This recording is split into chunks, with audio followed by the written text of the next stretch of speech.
In today's linear algebra video, we're going to be taking a look at matrix multiplication. What we're going to do is go over the rules behind multiplication, then go through a few different manual examples of rectangular and square matrices. And then after that, we're going to jump into some Python programming, use Numpy, and make our lives way easier and solve some matrix multiplication in literally just one line of code. So with that out of the way, let's go over the background behind matrix multiplication. All right, so a little bit more information on matrix multiplication. So matrix multiplication involves taking two matrices A and B and producing a new matrix C, right? The number of columns in A must equal the number of rows in B for it to be valid. And the new matrix will have the number of rows in A and the columns from B. You can think about how we multiply matrices, right?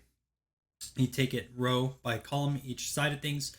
So that'll be the new matrix size.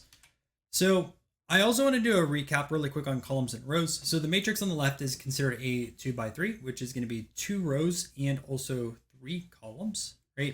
So you can see 7, 4, 8 is 1 row, 5, 7, 3 is 1 row. Columns are 7, 5, 4, 7, and 8, 3. And then you can also map these out, right? So 1, 1 would be first row, first column. 1, 2 would be first row, second column. 1, 3 would be first row, third column. 2, 1, second row, first column. 2, 2, second row, second column. 2, 3, second row, third column. So let's take a look at a matrix multiplication example. Let's say we have these two matrices, right? 2, 0, 1, 3 and 1, 4, 2, 5. So first we want to make sure that the number of columns in A, right, equals the number of rows in B. Well, there's 2 columns here, and then there's also 2 rows in B. So the multiplication is valid. So we know the dimensions are going to be at the very end is going to be 2 by 2, right? So there's 2 rows here, and then there's also 2 columns over here. So we are good.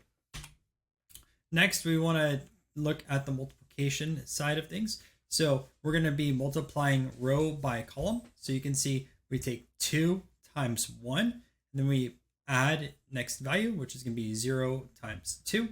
Then we're going to go next, right? So we're going to take 2 times 4, and then what we're going to do is 0 times 5, and that's going to be a value for 1, 2, which would be that value right there. Then we're going to drop down another row, right? And we're going to have 1 times 1, and then we're going to have 3 times 2. And then lastly, we're going to take the row over here in the column. So we'll have 1 times 4 plus 3 times 5, right? And you'll see the values 2, 8, 7, and 19. Well, now let's map them. So I gave you that example, right? 1, 1, 1, 2, 2, 1, 2, 2. Well, this is a square. So first 1, 1, right over here. Then 1, 2, right? Row 1, column 2. Then 2, 1, row 2, column 1. And then 2, 2, right over here. And that is our basic example of square matrix multiplication.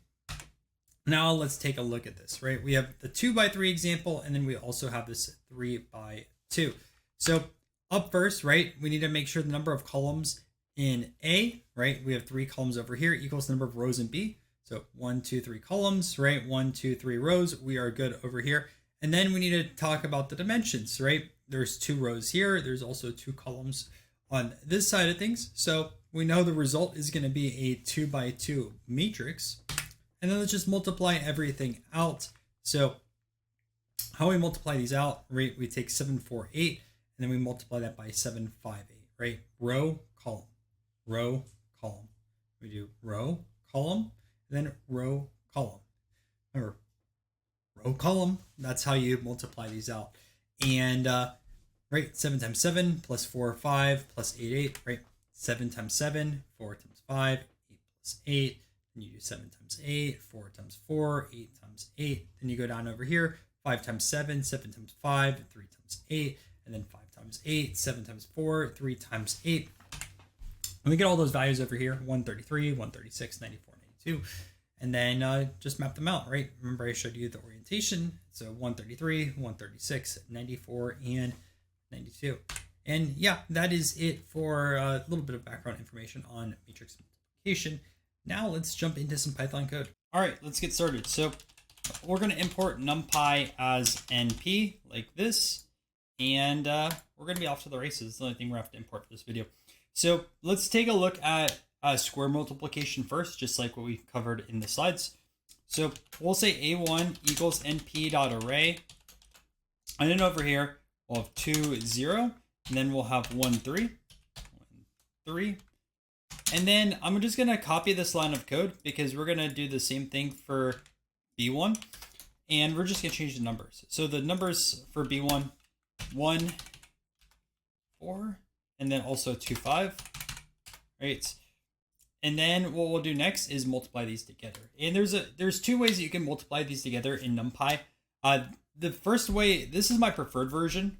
So we're going to say C1 equals np.dot, and then we'll have A1 and B1 like this.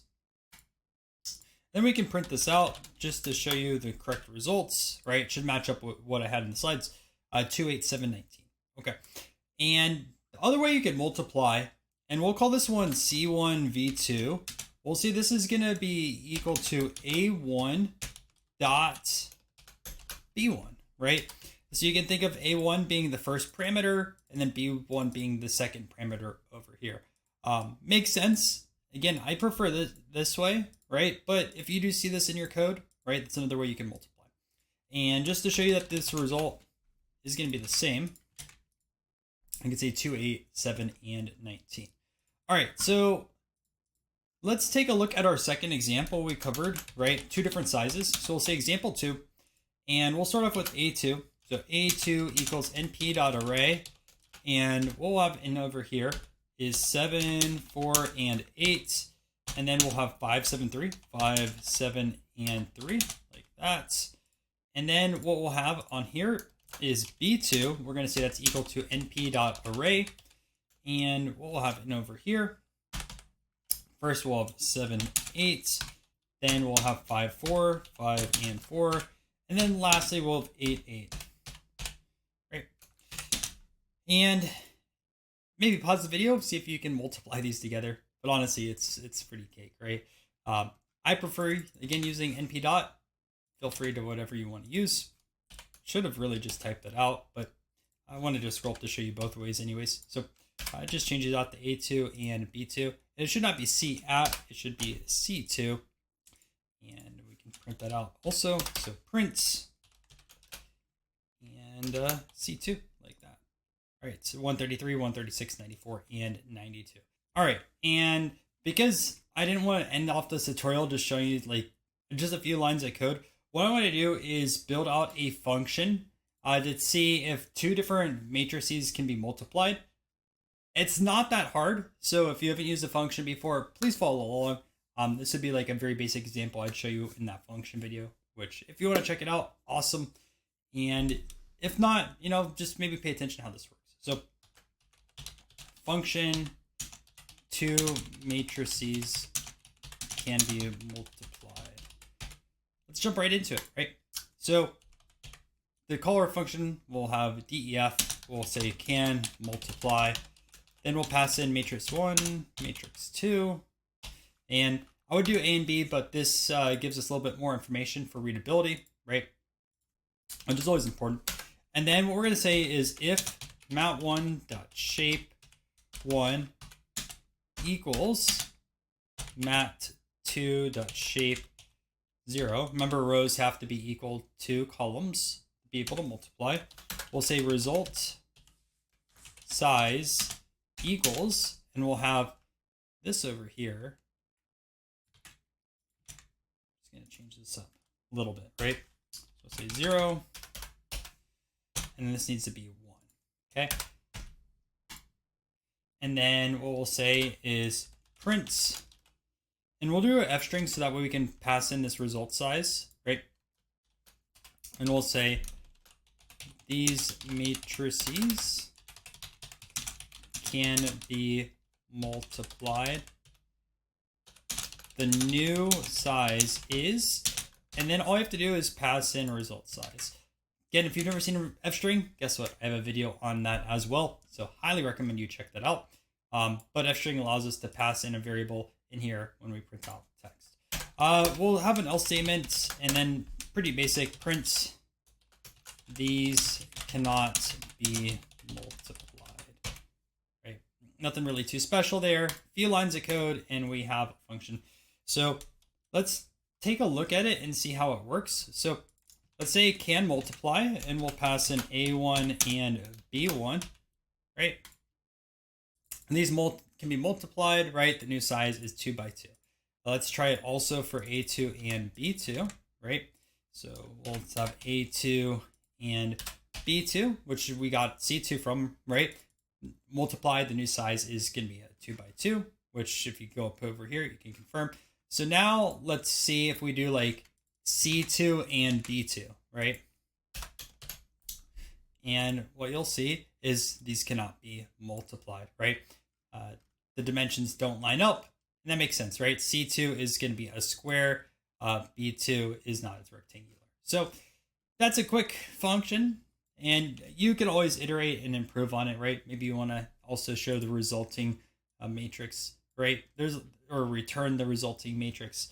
There's a lot that could happen, but keeping it quite basic on that side of things. So again, if you want to multiply, right, np.dot, you could also have the first matrix here, dot, the second one. Again, order does matter. And yeah, you can also just write some quick code to see if two matrices can be multiplied. And it's right over here. Anyways, that's about it. Hope you guys enjoyed this video on matrix multiplication. If you learned something new or it cleared up anything that you're confused by, make sure to subscribe to the channel. We're trying to upload at least 2 to 4 different data science focused videos every single week. And if you want to continue learning this linear algebra series, I have some videos linked down below in the description for you guys to check out, and a playlist right over here that I'm developing.